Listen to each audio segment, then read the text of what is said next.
And the Catholic community got a big surprise when Pope Benedict XVI announced his resignation. He's the first pope to do so since the Middle Ages, as the head of the Catholic Church traditionally stays in office until his death.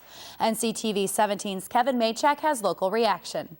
While managing a youth center as a seminarian in Rome more than 20 years ago, Father Thomas Malota of Saints Peter and Paul met Pope Benedict, who was a cardinal at the time. It was just a very compassionate, loving man whose faith is incredibly important to him.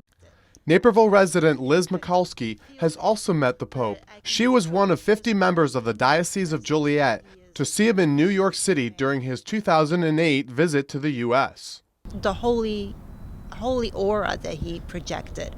I didn't expect to feel that, but I can prove just by being in his presence that he is a deeply spiritual man. But now the Pope says with his current health conditions, it's best for a successor to lead the world's 1 billion Catholics. I think he's a wonderful man. We're going to miss him.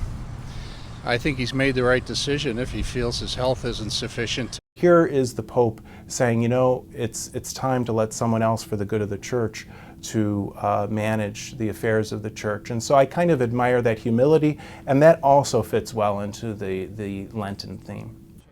During his tenure, the Pope and the Catholic Church faced a number of issues that have undermined the Church's credibility.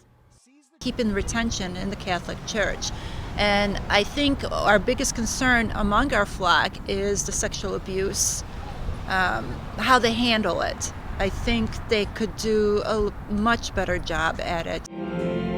We continue to need to reach out to the world in a way and to demonstrate, after the scandals that rock the Church, the depth and vitality and goodness of the Catholic faith.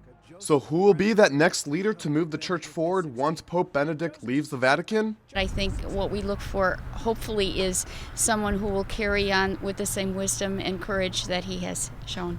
I don't know who the next Pope is going to be, but what I do know is that whoever is Pope will be the choice of the Holy Spirit, and it'll be the best thing for the Church. I'm Kevin Machak for Naperville News 17. Pope Benedict will continue carrying out his duties until February 28th. Vatican officials hope to then have a new pope in place by Easter.